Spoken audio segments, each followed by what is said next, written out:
लोकसभा चुनाव में अब काफ़ी कम समय बचा है।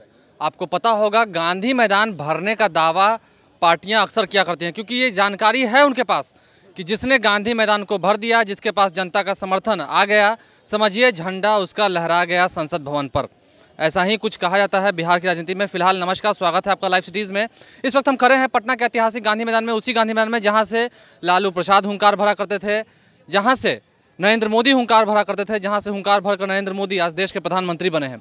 इस वक्त हमारे साथ मौजूद हैं राष्ट्रीय समान अधिकार यात्रा करके लौट चुके इंजीनियर रविंद्र सिंह जी। धन्यवाद देता हूं। पहले आप लोग आए हैं, यहाँ का अवलोकन कर रहे हैं इस गांधी मैदान में, इस रैली की तैयारी का, इसके लिए बहुत बहुत धन्यवाद जी। कल रैली है आपकी, समान अधिकार यात्रा आपने चारों तरफ कर लिया है। आपका एक नारा है, सबको एक समानता दिया जाए। क्या लगता है, कल रैली होने वाली है, तैयारियों का जायजा आप ले रहे थे, हम देख रहे थे, क्या कुछ तैयारियां फिलहाल चल रही हैं?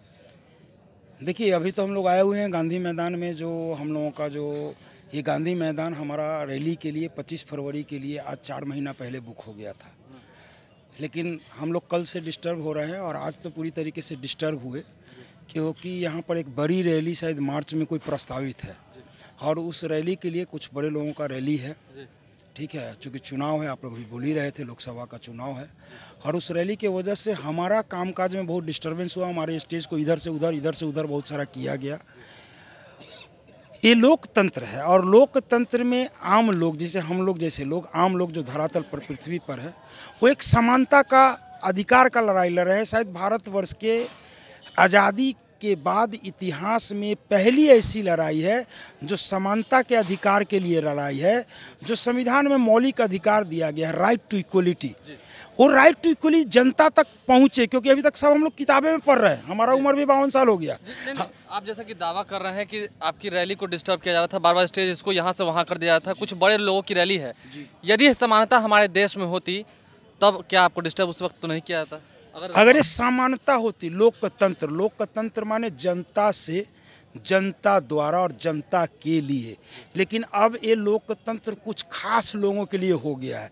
जैसे पहले राजतंत्र था, तो उसी जो ये भेदभाव, उपेक्षा और ये डुअल पॉलिसी चल रही है भारतवर्ष में, उसी के विरुद्ध में ये लड़ाई है। समानता, सबको समान अधिकार दो, समान शिक्षा, समान स्वास्थ्य, समान अधिकार, समान नागरिकता, जो कन्याकुमारी से लेकर कश्मीर तक मैं बात कर रहा हूँ। यात्रा आपने कर ली है, क्या लगता है कल कहाँ, कितने दूर दूर से लोग आने वाले हैं? देखिए, हमने बिहार का 38 जिला में गांव जाकर के, जिला नहीं, हर एक जिला के कम से कम 100 गांव में हम लोग गए हैं। तो करीब करीब ये यात्रा 3200 से 3300 गांव का हुआ है। और ये यात्रा, जैसे चंपारण, आपको याद होगा, महात्मा गांधी 1917, 100 साल पहले 1917 में शुरुआत किए थे और 1947 में भारत का आज़ादी मिली थी। और 1974 में इसी बिहार के एक पुत्र जयप्रकाश नारायण जी संपूर्ण क्रांति का नारा लेके बिहार से शुरू हुए पूरा भारतवर्ष में आंदोलन की, और जिसके वजह से कांग्रेस का पतन हुआ। और ऐसी ही ये लड़ाई, इसीलिए हमने इसका नाम रखा है पुनर्जागरण क्रांति, क्योंकि फिर से आज़ादी की लड़ाई लड़नी है। गोरे अंग्रेज तो चले गए, ये काले अंग्रेज, गोरे अंग्रेज से भी बदतर राज भारतवर्ष में आज कर रहे हैं। इनके विरुद्ध में लड़ाई है। ये जात पात धर्म तुष्टीकरण की राजनीति कर करके लोग से लोग को, समाज से समाज को बांट करके जो लड़ाई करवा रहे हैं और एक दूसरे को भिड़ा के अपना राजनीति रोटी सेक रहे हैं। यही बात जनता को जा करके गांव-गांव में मैंने समानता का अधिकार के बारे में समझाया। उठिए, जागिए और इन सब चीज़ों से ऊपर उठ के भारतवर्ष का विकास कैसे हो, इस बिहार का विकास कैसे हो। जो भारत विश्व गुरु कभी शिक्षा के क्षेत्र में था, आज आज़ादी के बाद टॉप 300 यूनिवर्सिटी जो विश्व में है, उसमें भारत की कोई गिनती नहीं है। ये अफसोस की बात है। जो विश्व गुरु हुआ करता था, जहां भारतवर्ष में बाहर के लोग भारत में पढ़ने आते थे, आज भारत के लोग बाहर जा रहे हैं। अच्छा, तो मुख्य अगर धारा में अगर देखा जाए इस रैली को लेकर के, तो एक तरफ एनडीए है जिसकी रैली होनी है, यूपीए की रैली हो चुकी है। आपकी लड़ाई है किससे, क्या चाहते हैं आप? हमारी लड़ाई पूरे व्यवस्था से है। जो 72 वर्षों में राजनीतिक पार्टियां, जो भी राजनीतिक पार्टियां हैं, उन्होंने जो सिस्टम बना दिया है, करप्ट सिस्टम, भ्रष्ट सिस्टम, उस भ्रष्ट सिस्टम के विरुद्ध में लड़ाई है। लोगों को लोगों का हक मिले, इसके लिए लड़ाई है। और कितनी भी रैलियां करते रहे, लेकिन 2019 में अगर इनके मैनिफेस्टो में जो हमारा डिमांड है, समानता का अधिकार, समान शिक्षा व्यवस्था, SC ST, ये जो कानून जो सुप्रीम कोर्ट ने एक न्यायप्रिय कानून दिया था, उसका जो इन्होंने उल्लंघन करके लोकसभा में वोट के लिए इन्होंने एक काला कानून जो पास किया, जो 85% आम लोगों के हक के ऊपर एक कुठारघात है, इसके विरुद्ध में लड़ाई है। समान स्वास्थ्य व्यवस्था। लेकिन उनका तो कहना है सर कि सवर्णों को 10% का आरक्षण दिया, खुशी की बात है। देखिए, सवर्णों को 10% का जो आरक्षण की आप बात कर रहे हैं, इसमें सबसे बड़ी बात समझनी चाहिए कि 50.50% अनारक्षण था, उसी में से 10% हमारी माने हमारा जो जेबी में जो हमारा चॉकलेट लॉलीपॉप पड़ा हुआ था, उसमें से 10 को निकाल लिया और 10 निकाल करके आर्थिक आधार पे 95% लोगों को बांट दिया। और 95% सिर्फ लोगों को नहीं बांटा, ये बहुत बड़ा जुमलेबाजी है। देखिए, सारे आरक्षण जो हैं, जितने भी शेड्यूल ट्राइब्स का आरक्षण है या OBC का मंडल कमीशन के तहत आरक्षण है, उसमें नौकरी के लिए अलग अलग नौकरियों के, सरकारी नौकरियों के लिए अलग अलग एज का रिलैक्सेशंस है। कहीं 3 वर्ष का है, कहीं 5 वर्ष का है, कहीं 7 वर्ष का है।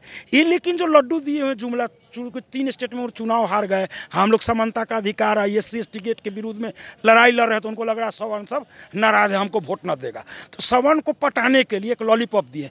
लेकिन सवर्ण को ये बताएं कि ये जो एज रिलैक्सेशन है, ये कहाँ है? हमारा एज वहीं पर रोका गया है। जैसे UPSC कितना था, 27 वर्ष ही है, क्यों नहीं है? उसमें 31 वर्ष किया गया, 30 वर्ष किया गया, जबकि SC ST OBC में वो 32 वर्ष के आसपास है। सुनिए, रुके, ये लड्डू पहनाया जा रहा है। दूसरी तरफ एक तरफ कहते हैं 8 लाख रुपया से नीचे अगर आमदनी है तो आपको हम आरक्षण देंगे। हाँ, एक तरफ इनकम टैक्स कहते हैं 2.5 लाख से ऊपर आपने कमा लिया तो आपको इनकम टैक्स लगेगा। एक अभी न कर दिया भैया, बजट में आया तब न कर दिया, तो 5 लाख कर दिया, तो कहाँ 8 कहाँ 5। और एक चीज़ और मैं आपको बताना चाहता हूँ, आयुष्मान भारत योजना एक चली हुई है पूरे भारतवर्ष में। गोल्डन कार्ड कहा जा रहा है। जी, गोल्डन कार्ड, 50 करोड़ लोगों को 55 लाख रुपया हेल्थ सब्सिडी दिया जा रहा है। उस योजना में जनरल कास्ट, हम लोग जनरल कास्ट में आते हैं, जनरल कास्ट के लिए उन्होंने कहा है 2 कट्ठा जमीन गलती से और 1 मोटरसाइकिल आपके पास है तो उस योजना के अंतर्गत आपको लाभ नहीं मिलेगा। भाई साहब, हम जनरल जो आपको आ रहे हैं कि हमारा एक सेकंड, हम जो कह रहे हैं कि आप 10% आरक्षण दे रहे हैं, वहाँ 10 लाख, मतलब 5 दिया है, फिर भी सवर्ण नाराज है। नहीं, दिया कुछ नहीं है, दिया ही नहीं है, कुछ नहीं दिया है। ये बेवकूफ़ बनाया जा रहा है, ये बेवकूफ़ी बनाया जा रहा है। अगर दिया है तो एज रिलैक्सेशन भी दो, जो सारे आरक्षण हैं, जो नियम है एज रिलैक्सेशन का। और कट ऑफ क्या होगा भैया? जनरल तो इसी ब्रिलियंट था ना, ब्रिलियंसी से नौकरी ले रहा था ना, उसका कट ऑफ कहाँ जाएगा? राजस्थान, मध्य प्रदेश और उत्तर प्रदेश में कट ऑफ 90% तक गया है, 74% है। तो मिनिमम कट ऑफ क्या होगा? ये लड्डू दे रहे हैं क्या? ये हमारे स्टूडेंट्स, हमारी जनता समझ रही है। हमारा जेबी का लॉलीपॉप, हमने 50% में से 10% निकाल करके अब 95% लोग को बांट दिए, हमको बेवकूफ़ बना रहे कि हमको 10% दे दिए। भाई साहब, मैं एक बात कहता हूँ, बंद करो, ये बंद करो। जितना आरक्षण है ना, उसी के अंदर आर्थिक आधार पर लेके आइए। और जो वंचित गरीब जो गांव कस्बे में रहते हैं, उनको आरक्षण का लाभ नहीं मिल रहा है।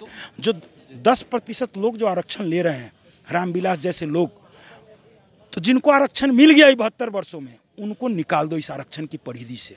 और जो बचे हुए जिस कास्ट का, जिस वर्ग का जो आरक्षण है, जो उनके वंचित है, उनको जो उस वर्ग में जिसको आरक्षण मिल गया, वो अपना आरक्षण छोड़ के, जैसे नरेंद्र मोदी जी खूब कौन सा वो गैस सब्सिडी का जो खूब, हाँ, उज्ज्वला योजना खूब अनाउंसमेंट किए ना कि जो भी अमीर आदमी है, जिसको अच्छा आमदनी है, वो गैस सब्सिडी छोड़ दे और गरीबों को जाने दे ना, तब ना गरीब को दिए।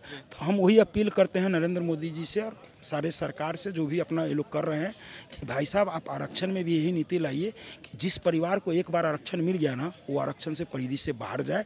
और जिसको नहीं मिला है, गांव वंचित के, आम दलित को, आम बैकवर्ड को, आम अति पिछड़ा को, उसको आरक्षण के तहत लाया जाए, ताकि उनकी भी समृद्धि हो। और वो 72 वर्षों में जब 29% गरीबी, आज भी गरीबी हटाओ कहिया से नारा चल रहा है, तो वो गरीबी अगला 10 वर्ष में खत्म हो, ऐसी योजना बने। चलिए, मतलब कि इंजीनियर रविंद्र सिंह समझ गए हैं, कल सारी जनता को इन बातों से रूबरू करा देंगे। नहीं, मैं 6 महीना में गाँव जाके जनता को सब समझा चुका है। इसीलिए ना कल जनता आएगा क्वेश्चन करने। सीख जाओ भाई, समझ जाओ। राजनीतिक पार्टी रैली में क्वेश्चन भी हो सकता है।